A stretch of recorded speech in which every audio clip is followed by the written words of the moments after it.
Jamie Hunt. Pat Heath. We are back in Berlin. In the showroom, the ESP showroom. Yeah, what are we talking about this time? Groove metal, all things stompy and aggressive and mid-tempo and heavy.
So kind of three main sections to this song, isn't there, Pat? Yeah, so talk us through the first one. Well, I suppose the best place is to start with the tuning.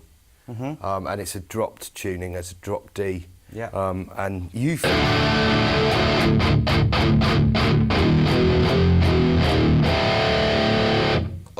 just straight away you've got all that under your fingers, which is kind of the starting point of a lot of that stuff, really. Riff ready to drop, particularly on the one-finger power chord side of things, which open up options with your fretting fingers for other things, that's right. Those cool one-finger power chords. And, I mean, we got to acknowledge really this.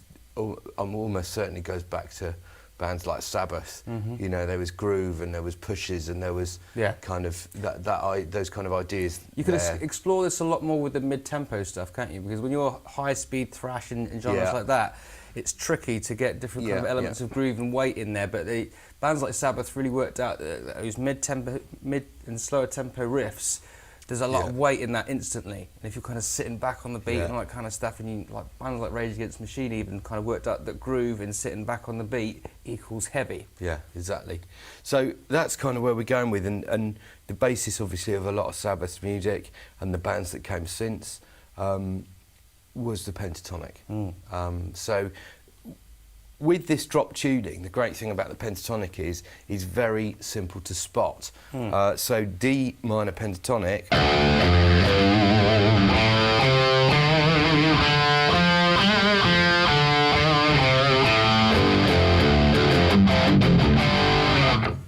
It's just there, and all you have to do is kind of roll your hand around. So I kind of came up with this riff. There's 5 million riffs in that little sort of position. It's that box. Yeah, that little box. But I came up with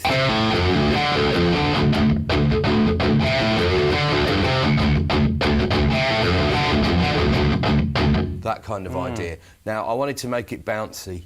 And that's the groove thing. It's the groove element, the bounce in it. And I do that by a couple of things. Firstly, the way that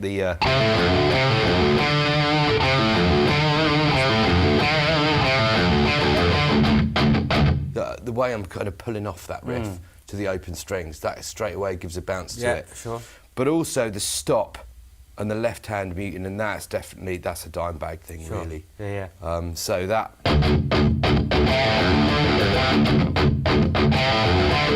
There you go, there's the bounce, there's the groove in that riff. And it's the silences that muting creates which creates the cool part of the riff, right? Is the bit that you're not playing, that controlled silence.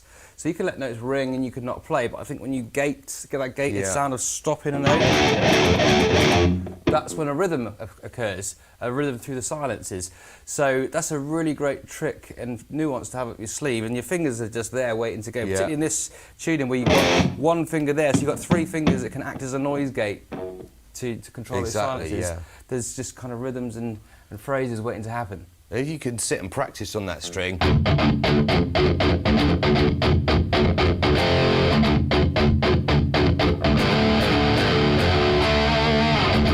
It's all there. It instantly, you start stomping your foot, nodding your head.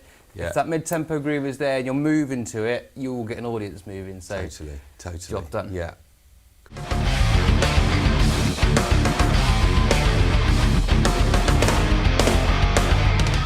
At the start of the song, that riff goes around twice, and I didn't want to come straight in with both guitars doubling that riff. I wanted to build to that moment.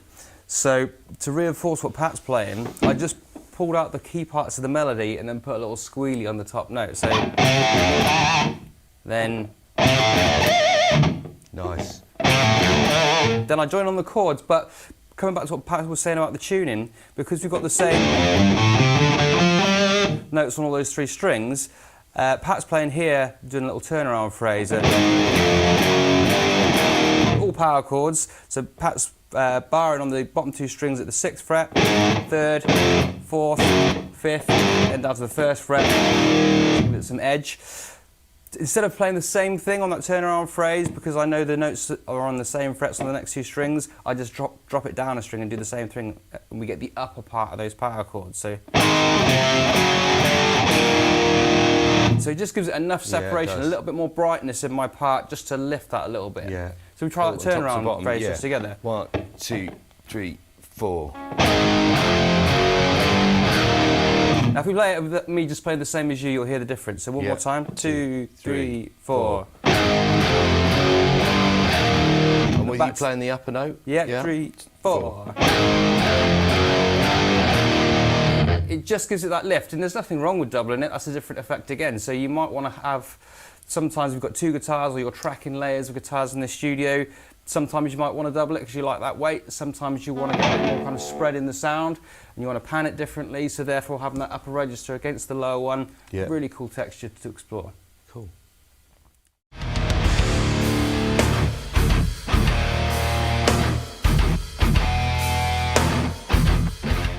So riff 2. Riff 2. Riff 2 is a chromatic power chord riff, but not power chords as we know them, because they're single fingers, which is straight off of a vulgar display of power, isn't it? That a new level kind of riff. Yeah. So do you want to play that riff, and I'll then play it as is, and then we'll play how you changed it and the influences on that approach. Sure. So if I play it, I'll give you the frets. It's open on the bottom 2 strings, then muted, and then we move it up a semitone.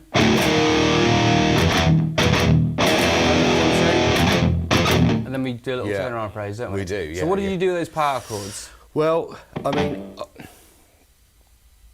I was a big thrash kid, so I mean, a massive Anthrax fan, and I really liked like Scott Ian's approach, where you can have like super heavy muting on things, but also there's certain tracks, especially on that Persistence of Time album, where there were harmonics in the riff, and whether they were kind of natural harmonics or pinched harmonics, I chose to use pinched harmonics. So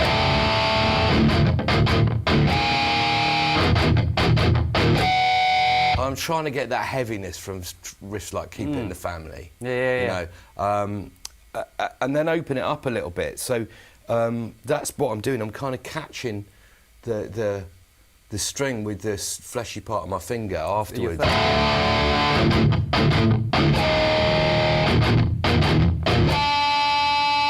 And you get these kind of cool, really high pitchy sort of harmonics plus the sub. There's dissonance to it, and it's kind of metallic sounding, and it just severs through. It doesn't matter how, if you've got 2 guitars, bass drums, the whole thing, doesn't matter how heavy that is, they are literally just going to slice through the entire mix, take your head off. It's cool. Which is great. And what I love about that as well, you've got those high, like savage sounding harmonics. But if you want to drop that into a weighty power chord, you just strike it as normal again. So you've kind of got 2 very different sounds right under your fingers, depending on that striking of the pick and the thumb skin. So Yeah, there's It's awesome. millimetres in the pick where you can change the sound. It's something where you might want to go to your own riffs and just explore, just dropping in the odd harmonic swipe on certain notes. And it's interesting because it's a different type of muting as well. So I'm using this big fleshy, almost crushing sort of sound, but with the I've moved my hand completely, and now I'm muting with this bony part right at the bridge, so you get that,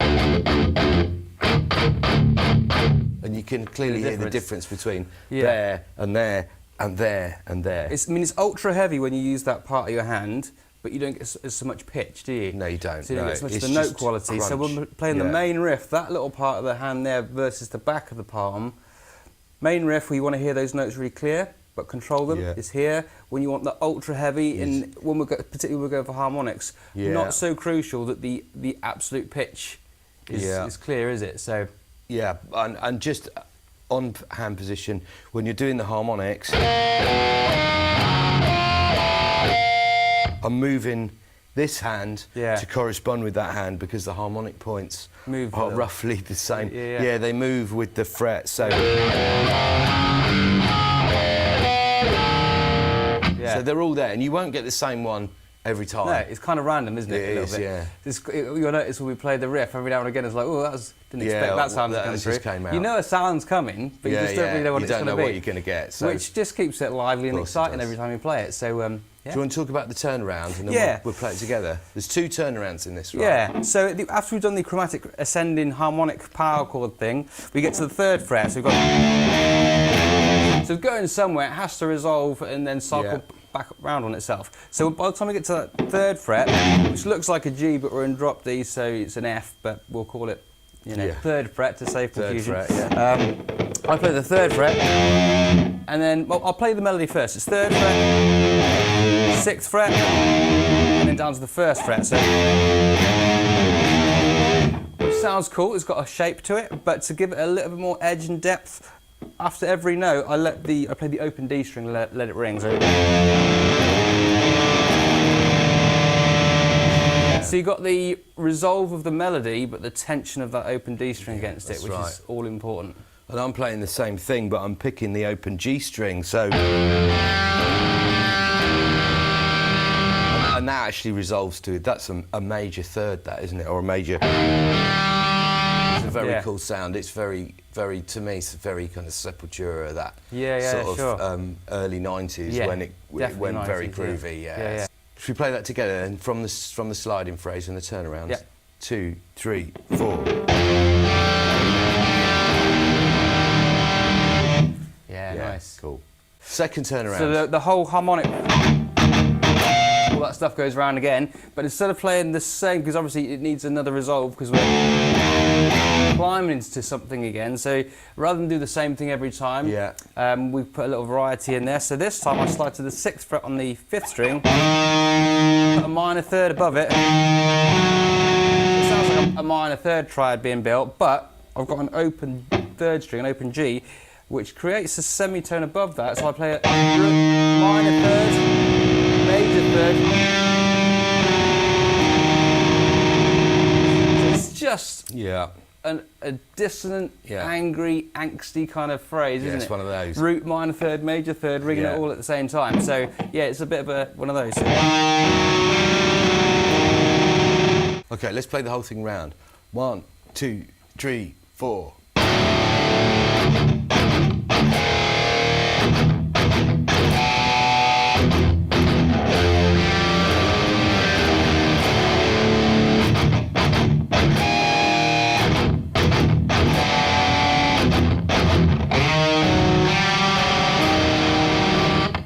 Yeah, very cool. Love it.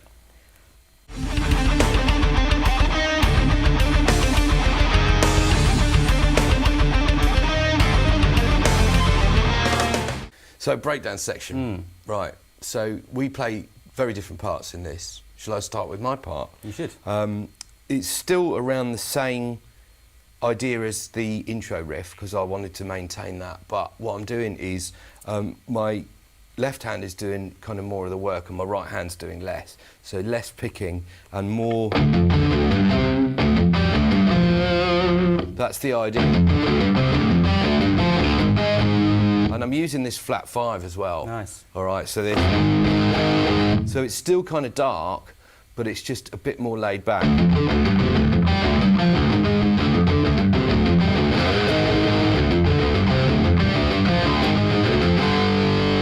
right, that's the idea. So it's more hammer-ons. Yeah. That becomes the attack rather than the right hand. Yeah. And then I finish with this kind of... Because back down the chromatic. So you're playing up thing. with the 6th string and the 4th? Yeah, right? I'm playing actually string skipping there. So what I'm doing is I'm playing a kind of power chord shape here, although it's not because of the drop tune. It's the 5th fret and the 3rd fret, and then I'm string skipping, and that's a new kind of thing I've introduced there. So I'm missing out a string and moving between the low string and then the D string here with the same fret. And it doesn't give me much to think about, so like cognitively it's a simple thing to play, but it sounds effective. Sure. And then I'm picking up on the 4th string, and then it's the same on the way. So 6th fret to 5th fret. To 4th fret to 3rd fret.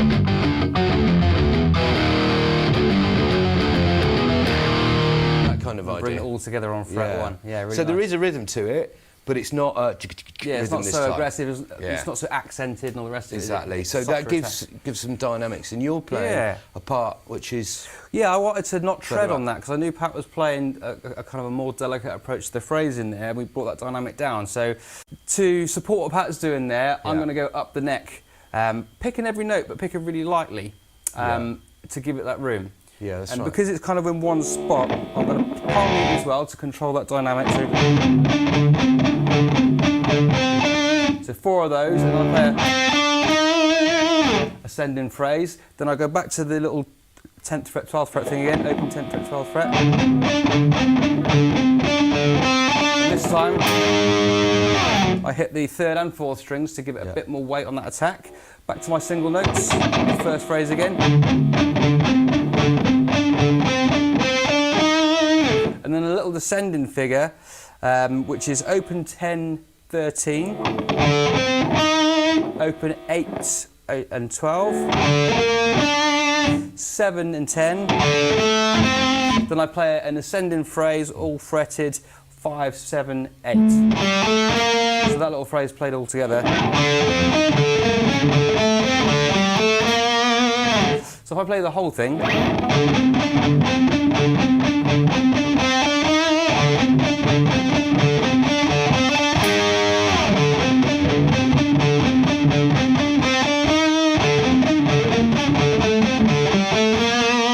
Now just cycles around twice. There we go,